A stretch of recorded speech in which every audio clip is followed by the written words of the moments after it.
Shalom, shalom, shalom, shalom, gloire à Jésus-Christ. Que le nom de notre Dieu soit béni, que le nom du Seigneur soit célébré et magnifié. C'est lui qui nous donne encore en ce jour l'opportunité de nous retrouver à ses pieds pour échanger autour de sa parole.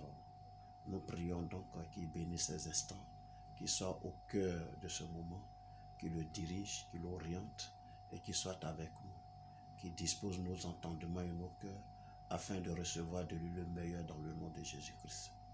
Bien-aimé, merci de te connecter à moi. Merci de prendre plaisir à me suivre, de m'encourager par tes vues, par tes likes, par tes commentaires. Et si tu n'es pas encore abonné, abonne-toi et amène d'autres personnes à le faire. Et nous allons faire chemin ensemble. Car sur cette chaîne, nous proclamons l'évangile de Jésus. Nous proclamons la bonne nouvelle du royaume des cieux pour gagner encore plusieurs à Christ et affermir la foi de plusieurs. Que Dieu te bénisse donc depuis ta position. Aujourd'hui, le Seigneur me fait grâce de continuer un peu dans l'élan des vidéos précédentes. Il faut dire que depuis un moment, je parle de nouvelles créatures. Et je disais que nous avions une ancienne créature et cette créature-là, elle héritait tout de nos parents.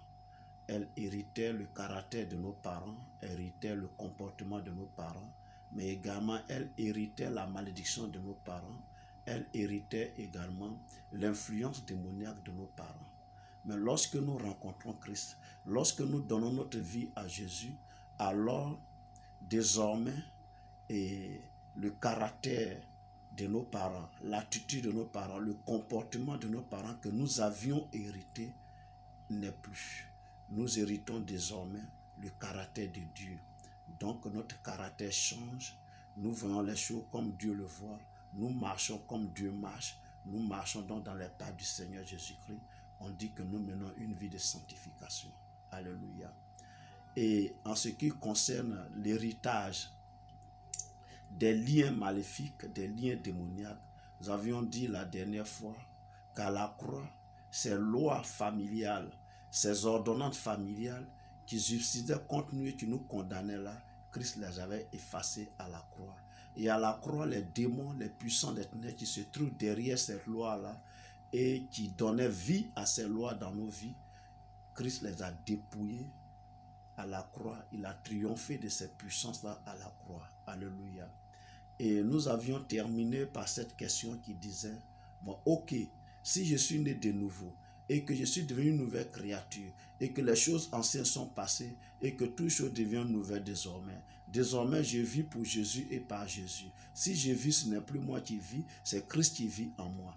Alors pourquoi moi, en tant que chrétien, je connaisse la souffrance, des difficultés? À des moments, je peux perdre un emploi. Mes affaires peuvent ne pas marcher, je peux tomber malade, etc., etc. Pourquoi est-ce qu'il y a toujours des difficultés dans ma vie? Pourquoi je dois connaître la souffrance alors que j'ai été libéré de la malédiction de mes parents? J'ai été libéré du caractère mauvais de mes parents. Je marche désormais avec un nouveau caractère de Dieu et je marche désormais libre des liens maléfiques. Alors d'où sort-il que la souffrance va être à mon partage à nouveau? Alléluia. Et voici ce que la Bible dit à cet effet. C'est vrai que c'est un passage qui n'aura pas, c'est-à-dire de prime abord, ça n'a rien à voir avec ce que je suis en train de dire, mais de ce passage quand même, nous allons trouver l'explication de ça, de cette interrogation bien sûr. Car je n'ai point honte de l'évangile, c'est une puissance de Dieu pour le salut de quiconque croit, du juste premièrement, puis du grec.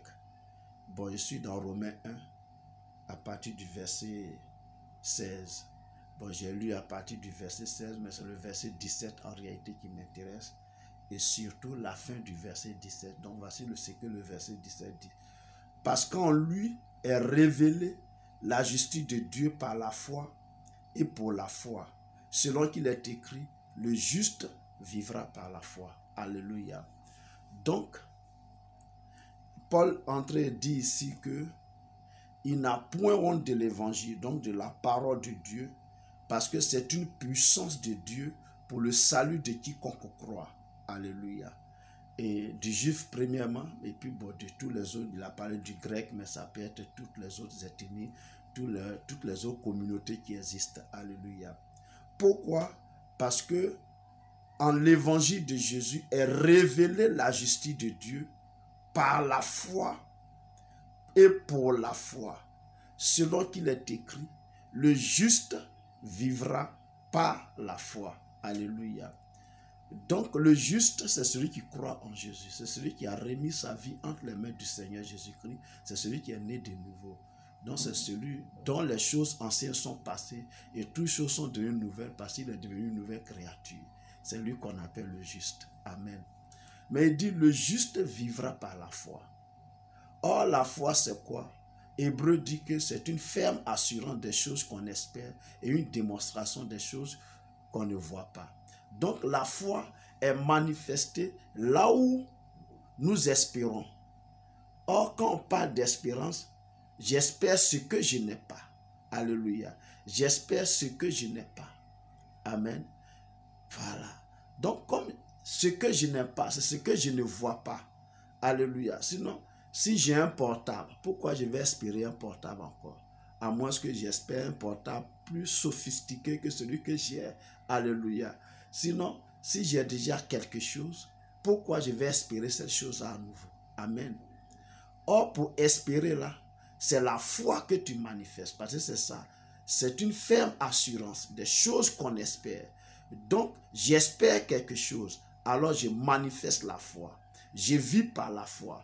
Alors, pour que je puisse manifester la foi, pour que je puisse vivre par la foi, il faut que je tombe malade pour espérer la santé. Il faut qu'il y ait l'adversité. Il faut qu'il y ait des difficultés. Il faut qu'il y ait des problèmes. Écoutez-moi bien. Jésus dit, je suis avec vous jusqu'à la fin du monde. Donc, Christ vit en moi. Il est avec moi.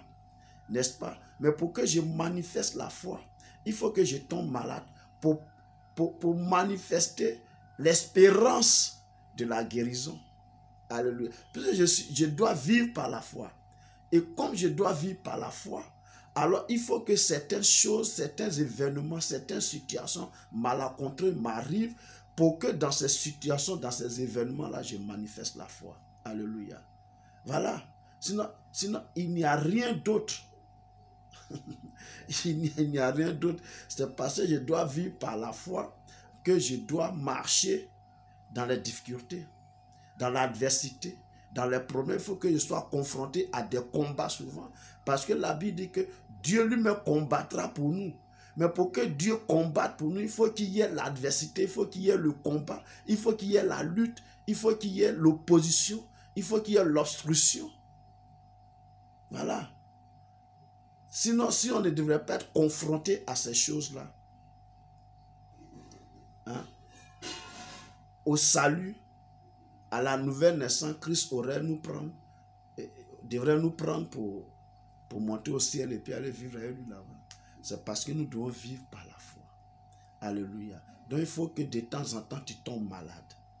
Et qu'à des moments, la maladie même, quand tu la traites par la médecine conventionnelle ou bien la médecine douce, ça ne s'améliore pas. Pour que tu te rappelles que tu dois avoir recours à Christ. C'est-à-dire qu'il faut dépendre de lui. Alléluia. Il faut dépendre de lui. Amen. Et dans le livre de Jean 15, si ma mémoire est fraîche, permettez que je trouve ce passage-là.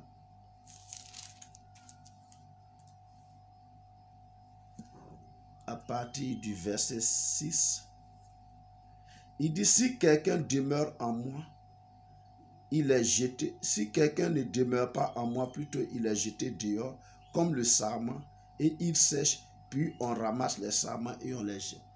Si vous demeurez en moi, verset 7, et que mes paroles demeurent en vous, demandez tout ce que vous voulez, et cela vous sera accordé. Donc, pour que je demande quelque chose à Christ, il faut que ces choses-là me manquent. Amen. Voilà, il faut que ces choses-là me manquent. Puis je demeure en lui et lui demeure en moi. Parce que si je vis désormais, c'est Christ qui vit en moi. Ce n'est plus moi qui vis, c'est Christ qui vit en moi. On l'a cité la dernière fois, c'était Galates 2, verset 20. Si je vis, ce n'est plus moi qui vis, c'est Christ qui vit en moi. Ok. Donc si Christ vit en moi, c'est ça il dit, si vous demeurez en moi et que mes paroles demeurent en vous, demandez tout ce que vous voulez. Mais je demande quoi à Christ? Ce qui me manque. Donc il faut que je tombe malade pour que la santé me manque et que je demande la santé à Christ. Alléluia. Il faut que je connaisse l'échec pour que je prie pour demander le succès à Christ et qu'il m'accorde le succès. Alléluia. Il faut que j'ai de l'adversité et que je crie à Christ pour qu'il me donne la victoire. Amen. Voilà. Donc, c'est ce qui se produit. Il faut qu'à des moments, je connaisse le chômage pour que je crie à Dieu qu'il me donne du travail. Parce que le travail me manque. Il faut que je connaisse le célibat pour que je crie à Christ pour qu'il me donne le mariage parce que le mariage me manque. Il faut qu'à des moments, j'ai des difficultés de concevoir pour que je crie à Christ pour qu'il me donne l'enfant.